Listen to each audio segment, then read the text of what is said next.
Inter disciplinary approach in history എന്ന് പറയുന്ന ടോപ്പിക്കാണ് നമ്മൾ ഡിസ്കസ് ചെയ്തുകൊണ്ടിരിക്കുന്നത്.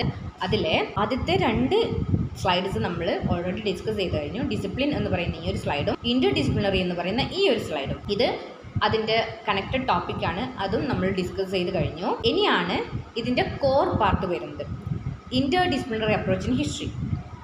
സോ ഇത്രയും നേരം എന്താണ് ഡിസിപ്ലിൻ, എന്താണ് ഇന്റർ ഡിസിപ്ലിനറി എന്ന് പറയുന്ന ടേം ഉദ്ദേശിക്കുന്നത്, മറ്റ് ടേമുകളിൽ നിന്നുള്ള വ്യത്യാസം എന്തൊക്കെയാണ്, ഇത്രയൊക്കെയാണ് നമ്മൾ പറഞ്ഞിട്ടുണ്ടായിരുന്നത്. ഇനി നമ്മൾ പറയാൻ പോകുന്നത് ഹിസ്റ്ററിയിലെ ഇന്റർ ഡിസിപ്ലിനറി അപ്രോച്ചിൻ്റെ മാനങ്ങൾ, അഥവാ എന്താണ് Inter disciplinary approach in history. Historians അല്ലെങ്കിൽ ഹിസ്റ്റോറിക്കൽ തിങ്കേഴ്സ് അല്ലെങ്കിൽ ഹിസ്റ്ററി സബ്ജക്റ്റ് എത്തരത്തിലുള്ള അപ്രോച്ചാണ് ഈ മറ്റ് സബ്ജക്റ്റുകളോട് നമ്മൾ കാണിക്കുന്നത്, അത് എത്രത്തോളമാണ് നമ്മൾ ഹിസ്റ്ററിയിൽ യൂസ് ചെയ്യുന്നത് എന്നാണ് പറഞ്ഞു വരുന്നത്. സോ നമുക്കത് വായിക്കാം. Interdisciplinary approach in history. The interdisciplinary approach in history is a method of research that uses multiple disciplines to study history. It can help historians gain a more comprehensive understanding of historical events. അതായത് interdisciplinary എന്ന് പറയുന്ന ഒരു term ഇന്നതാണ് മീൻ ചെയ്യുക എന്ന് പറയുന്നതും historical റിസർച്ചിലേക്ക് വരുമ്പോൾ അത് interdisciplinary അപ്രോച്ച് ആവും. അത് തമ്മിലുള്ള നേരിയൊരു വ്യത്യാസമേ ഉള്ളൂ. സംഭവം എന്ന് വെച്ചാൽ ഇന്റർഡിസിപ്ലിനറി എന്ന് വെച്ചാൽ എന്താണെന്നൊരു തിയറി പറയുന്നതും അപ്രോച്ച് എന്ന് പറഞ്ഞാൽ നമ്മളൊരു ഹിസ്റ്റോറിയൻ ഹിസ്റ്ററിക്കൽ റിസർച്ച് ചെയ്യുമ്പോൾ നമ്മൾ ഏതൊക്കെ തരത്തിൽ ചിന്തിച്ചിട്ടാണ് നമ്മളുടെ ഹിസ്റ്റോറിക്കൽ വർക്ക് എത്രത്തോളം പെർഫെക്റ്റ് ആൻഡ് ഫാക്ട് ബേസ്ഡ് ആക്കാനും എത്രത്തോളം ബയാസ് കുറച്ച് ഒബ്ജക്റ്റീവ് ആക്കാനും പറ്റും, അല്ലെങ്കിൽ സബ്ജക്റ്റിവിറ്റിയിൽ നിന്ന് മാറിയിട്ട് ഓതൻറ്റിക് ആക്കാൻ പറ്റും എന്നൊക്കെയാണ് നമ്മൾ ചിന്തിക്കുന്നത്. അതിനുവേണ്ടി നമ്മൾ ഉപയോഗിക്കുന്ന ഒരു ടൂളാണ് ഈ ഇന്റർ ഡിസിപ്ലിനറി അപ്രോച്ച് എന്ന് പറയുന്നത്. അതായത് ഹിസ്റ്ററി അല്ലെങ്കിൽ നമ്മൾ കേട്ടുകേൾവിയുള്ളൊരു സാധനം മാത്രം ഒറ്റൊരു ലൈനിൽ മാത്രം ചിന്തിക്കുന്നതിന് പകരം പല സബ്ജക്റ്റിൽ നിന്നും പലതരത്തിലുള്ള നോളജസും ആക്യുറസി കൂട്ടുന്ന തരത്തിലുള്ള ഐഡിയാസും എത്രത്തോളം എടുക്കാൻ പറ്റുമോ അത്രത്തോളം എടുത്തിട്ട് നമ്മൾ ടോപ്പിക് അല്ലെങ്കിൽ ഓരോരോ ഐഡിയാസ് അനലൈസ് ചെയ്യുക, എന്നിട്ട് നല്ലൊരു ഹിസ്റ്റോറിക്കൽ വർക്ക് ഔട്ട്പുട്ടായിട്ട് ഉണ്ടാക്കുക. അതാണ് നമ്മൾ ഉദ്ദേശിക്കുന്നത്. സോ അതാണ് പറയുന്നത്, Inter disciplinary approach in history is A method of research. ഒരു തരത്തിലുള്ള റിസർച്ച് മെത്തേഡാണ്, അല്ലെങ്കിൽ നമ്മൾ റിസർച്ച് മെത്തേഡിൽ ഉപയോഗിക്കുന്ന ഒരു ഏരിയ ആണ്. Uses multiple discipline to study history. അതായത് ഒരു സബ്ജക്റ്റ് അല്ലെങ്കിൽ ഒരു പാർട്ട് ഓഫ് ഹിസ്റ്ററി പഠിക്കാൻ വേണ്ടി മൾട്ടിപ്പിൾ ഡിസിപ്ലിൻ യൂസ് ചെയ്യാം. Use multiple discipline to study a particular subject or a topic in historical research. It can help historians to gain a more comprehensive understanding of historical events. That means we can analyze an event or a historical theory or historical fact or historical research for more comprehensive and vast idea that can improve our fact more objective in nature. History research ചെയ്യുമ്പോൾ ഏറ്റവും കൂടുതൽ സബ്ജക്റ്റിവിറ്റിയും ബയാസും ഒക്കെ ഉണ്ടാവാൻ സാധ്യതയുള്ള ഏരിയാസിലോ അല്ലെങ്കിൽ പൊതുവെ അങ്ങനെ ഉണ്ടാവാൻ സാധ്യതയില്ലോ അല്ലാത്തതായുള്ള ഏരിയാസിൽ അതിൻ്റെ ആക്യുറസിയും ഒബ്ജക്റ്റിവിറ്റിയും കൂട്ടാൻ വേണ്ടി നമ്മൾ മറ്റ് സബ്ജക്റ്റുകളുടെ സഹായം തേടുന്നതിനെയാണ് ഇന്റർ ഡിസിപ്ലിനറി അപ്രോച്ച് എന്ന് പറയുന്നത്. Some examples: environmental history, biology with history, economic history, political history, cultural history and anthropology. അതായത് socio cultural political economic history is a term using by a historian to analyse an historical event very basically. So we can analyse an event in cultural perspective, social perspective, economic perspective and political perspective. So we can analyze this environmental history. If you take the environmental history, we can approach it through the historical perspective to the science and the scientific perspective to the history. Both are interdisciplinary. That means we are studying about history of environment or evolution. It will become a history of environmental or evolution history. Or the environmental history in science we will study to know about their historical ideas. നമ്മൾ biology അല്ലെങ്കിൽ science പഠിക്കുന്ന ഒരു കുട്ടി അതിൻ്റെ ചരിത്രം പഠിക്കാൻ വേണ്ടി history എന്ന് പറയുന്ന ഒരു സബ്ജക്റ്റ് എടുക്കുമ്പോൾ അതൊരു തരത്തിൽ എൻവയോൺമെൻറ്റൽ ഹിസ്റ്ററി ആവും. ആ എൻവയോൺമെൻറ്റൽ ഹിസ്റ്ററി എന്ന് പറഞ്ഞാൽ ഒരു ഇന്റർ ഡിസിപ്ലിനറി അപ്രോച്ചാണ്. അതല്ല, ഹിസ്റ്ററി പഠിക്കുന്ന ഒരു കുട്ടി നമ്മൾ ഈ പറയുന്ന പോലെ ഈ ഡാർവിൻ്റെ പരിണാമ സിദ്ധാന്തമൊക്കെ, അപ്പോൾ ഈ ഡാർവിൻ്റെ പരിണാമ സിദ്ധാന്തം എന്ന് പറയുന്നത് സയൻസും ആണ്. അതേസമയം നമ്മൾ ഹിസ്റ്ററി വൈസ് ഈ പറയുന്ന പോലെ മനുഷ്യൻ്റെയും മറ്റു പരിണാമങ്ങളും ഒക്കെ ചിന്തിച്ച് വരുന്നത് ഈ ഡാർവിൻ്റെ അതേ തിയറി പ്രകാരമാണ്. സോ ഇത് ഏത് ഡിസിപ്ലിൻ ആണെന്ന് നമുക്ക് അങ്ങോട്ടും ഇങ്ങോട്ടും സെപ്പറേറ്റ് പറയാൻ പറ്റില്ല, നമ്മൾ രണ്ടിലും ഉപയോഗിക്കുന്നുണ്ട്. അപ്പോൾ അതൊരു തരം ഇന്റർ ഡിസിപ്ലിനറി അപ്രോച്ചായി.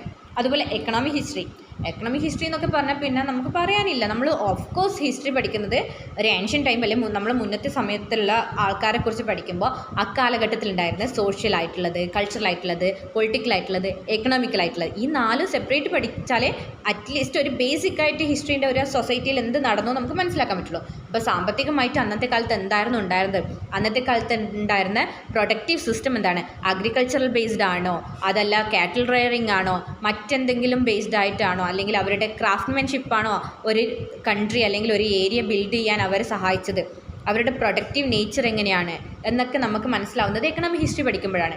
അതുപോലെ തന്നെ എക്കണോമിക്സ് പഠിക്കുമ്പോൾ അവർ സ്വാഭാവികമായിട്ടും അവരുടെ ചരിത്രം പഠിക്കണം.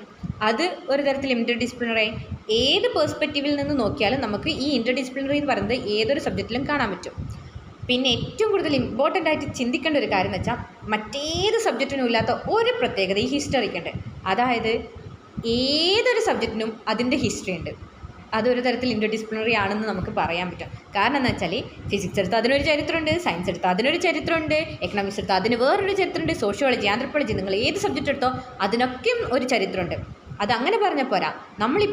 ഇപ്പോൾ നമ്മളൊരു ക്ലാസ് കേൾക്കുന്ന അല്ലെങ്കിൽ സംസാരിക്കുന്ന അതിൻ്റെ തൊട്ട് മുന്നത്തെ സെക്കൻഡിൽ ഉണ്ടായത് ഒരു തരത്തിൽ ഹിസ്റ്ററിയാണ്. കണ്ടംപററി ഹിസ്റ്ററി എന്ന് നമ്മൾ ടേം എടുത്ത് പറയും. നമ്മൾ അത്രയ്ക്ക് അങ്ങനെ ഡീപ്പായിട്ട് ചിന്തിക്കില്ല എങ്കിൽ പോലും ഈ തൊട്ട് മുന്നത്തെ സെക്കൻഡ് എന്ന് പറയുന്നത് ആക്ച്വലി ഹിസ്റ്ററിയാണ്. അത് ഓൾറെഡി കഴിഞ്ഞു, ഇറ്റ്സ് എ പാസ്റ്റ്. അതിനെക്കുറിച്ച് പഠിക്കുകയാണെങ്കിൽ അതൊരു ഹിസ്റ്റോറിക്കൽ സ്റ്റഡിയും കൂടിയായി. സോ നമ്മൾ കുറച്ച് മിനിമം ഒരു 10 വർഷം മുന്നേ അല്ലെങ്കിൽ 100 വർഷം മുന്നേ ഉള്ളതൊക്കെയാണ് കൂടുതലായിട്ട് നമ്മൾ ഫോക്കസ് ചെയ്ത് ഹിസ്റ്ററി എന്ന് പറയുന്നെങ്കിൽ പോലും തൊട്ട് മുന്നേ ഉള്ളത് പോലും ഹിസ്റ്ററിയാണ്. അതായത് ഇപ്പം ഇന്ത്യ ചന്ദ്രയാൻ റോക്കറ്റ് അയച്ചത് ഒരു തരത്തിൽ ചരിത്രമാണിപ്പോൾ. അതിൻ്റെ ചന്ദ്രയാൻ 1 വന്നു, ചന്ദ്രയാൻ 2 വന്നു, ചന്ദ്രയാൻ 3 വരെ വന്നു. അപ്പോൾ ഇത്രയും അവർ ഒരു പ്രോഗ്രസ് ഉണ്ടാക്കുന്നത് അതിന് മുന്നിൽ അയച്ച ചന്ദ്രയാൻ്റെ ചരിത്രവും അതിൻ്റെ വിവരങ്ങളും വെച്ചിട്ടാണ് പുതിയ പ്രോഗ്രസ് ഉണ്ടാക്കുന്നത്. സോ ഏതൊരു സബ്ജക്റ്റിനും നമുക്ക് ചരിത്രം അല്ലെങ്കിൽ ഹിസ്റ്ററി എന്ന് പറയുന്ന ഒരു പാർട്ട് കാണാൻ പറ്റും. അതുകൊണ്ട് തന്നെ ഹിസ്റ്ററി എന്ന് പറയുന്ന ഒരു സബ്ജക്റ്റിൽ ഏതൊരു സബ്ജക്റ്റിനും ഇൻ്റർ ഡിസിപ്ലിനറി അപ്രോച്ച് എന്ന് പറയുന്ന ഒരു അപ്രോച്ച് ഉണ്ടാവാനുള്ളൊരു സാധ്യതയുണ്ട് എന്നാണ് പറഞ്ഞു വെച്ചത്. സോ അതിൽ ബാക്കി 2-3 പോയിൻ്റുള്ള പൊളിറ്റിക്കൽ ഹിസ്റ്ററി എന്ന് പറയുന്നത് സ്വാഭാവികം ഒരു രാജ്യഭരണം അല്ലെങ്കിൽ അഡ്മിനിസ്ട്രേഷനെ കുറിച്ച് പഠിക്കുമ്പോൾ അത് പൊളിറ്റിക്കൽ ഹിസ്റ്ററി ആയിക്കഴിഞ്ഞു. ഒരു പ്രദേശത്തിൻ്റെ കൾച്ചറൽ ഈവൻസ്, ഈവൻ നമ്മൾ കേരളത്തിൽ നോക്കുകയാണെങ്കിൽ പണ്ട് കാലത്തുണ്ടായ കുറേ കലാരൂപങ്ങളോ അല്ലെങ്കിൽ ഏതെങ്കിലും കൾച്ചറലായിട്ടുള്ളത് നല്ലതോ മോശമോ, ഇപ്പോൾ സതി പോലത്തെ ആചാരങ്ങൾ ഇന്ത്യയിൽ ഉണ്ടായിരുന്നു എന്ന് പറയപ്പെടുന്നത് അതൊരു തരത്തിലുള്ള ഒരു കൾച്ചറായിരുന്നു. മോശമായിരുന്നു, but it's A culture. Definitely അതിനെക്കുറിച്ച് പഠിക്കുന്നത് അതൊരു കൾച്ചറൽ ഹിസ്റ്ററി ആയിട്ട് മാറും.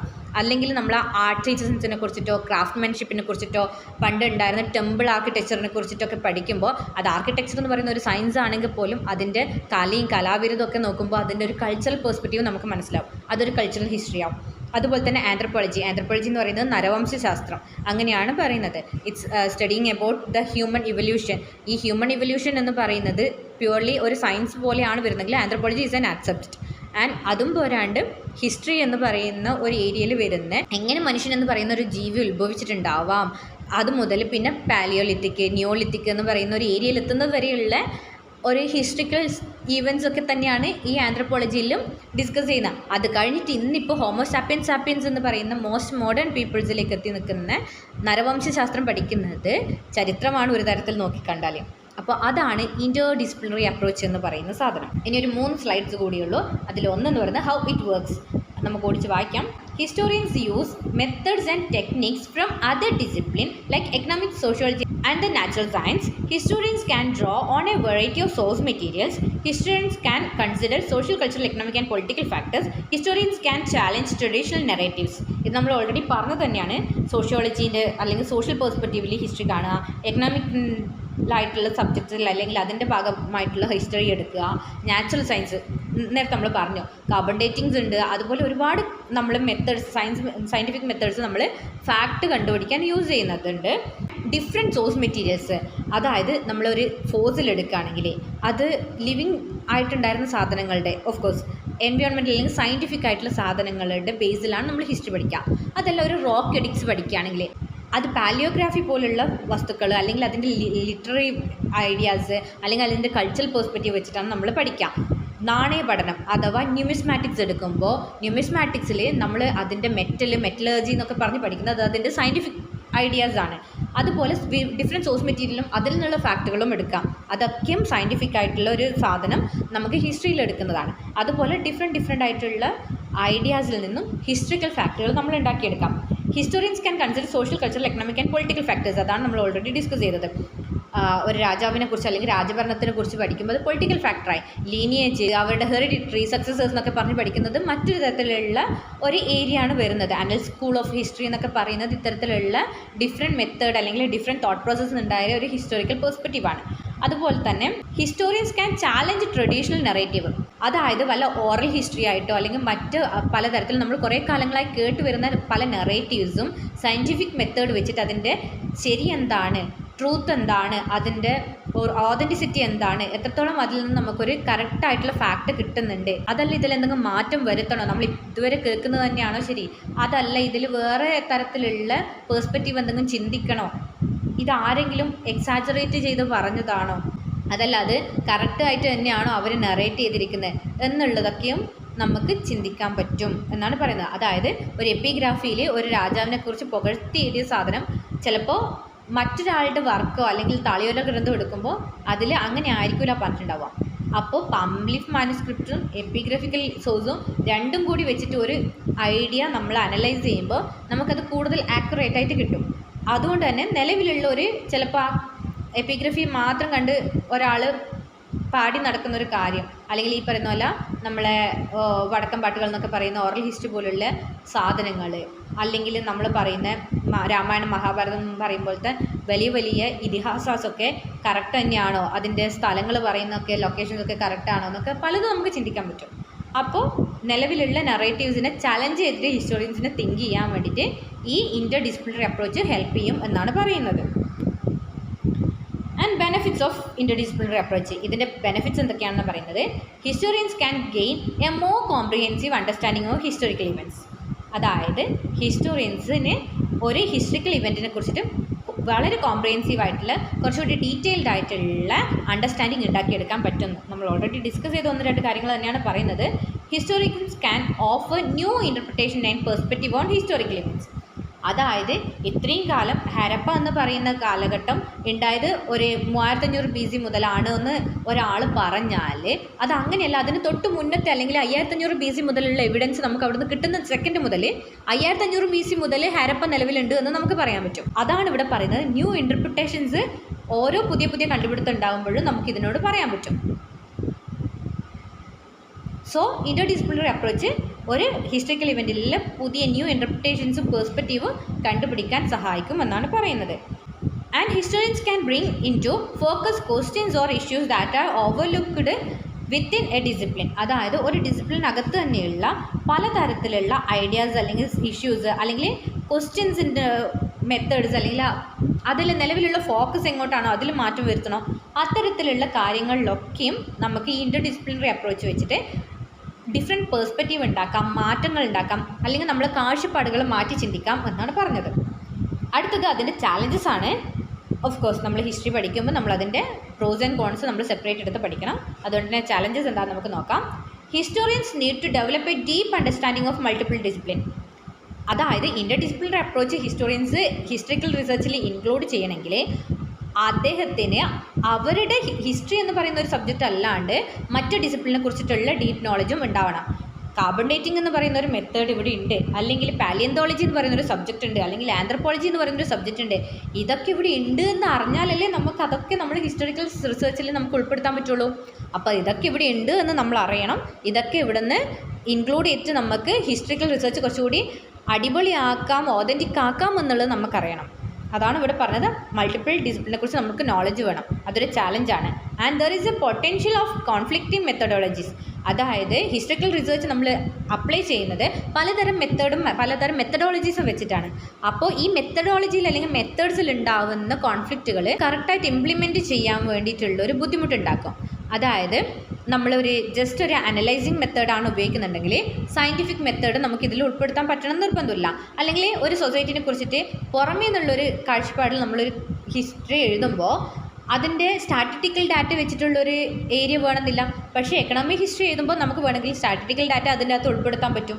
അപ്പോൾ നമ്മളുടെ മെത്തഡോളജി നമ്മളുടെ ഇൻ്റർ ഡിസിപ്ലിനറി അപ്രോച്ച് ഇൻക്ലൂഡ് ചെയ്യുന്ന പേഴ്സ്പെക്റ്റീവിന് ഒരു ചാലഞ്ചാണ് എന്നാണ് പറഞ്ഞു വരുന്നത്. And it can take a significant investment of energy, time and humility to learn the rope of another field. സ്വാഭാവികം, നമ്മൾ ഹിസ്റ്ററി പഠിക്കാൻ തന്നെ കടൽ പോലെ കിടക്കാണ്. അതിൽ നിന്നും മാറി മറ്റൊരു സബ്ജക്റ്റിൻ്റെ അകത്തു നിന്നുള്ള മറ്റൊരു ഐഡിയ പഠിക്കാൻ വേണ്ടിയിട്ട് ഒരുപാട് എനർജി, ടൈം, ഒരുപാട് കാര്യങ്ങൾ ഇതിൻ്റെ ഭാഗമായിട്ട് വരും. അതും ഒരു ചാലഞ്ചാണെന്ന് പറയുന്നത്. Of course we have to invest more time and energy and our effort to study about another discipline during our historical research, and it may be affect the date of thesis submission. All these are some challenges when we take interdisciplinary approach in our historical research. These are the explanations for the topic interdisciplinary approach in history. I hope you guys all are understanding what I discussed in all these classes, and the idea interdisciplinary approach is clear for you guys. And thank you for listening my classes. Thank you.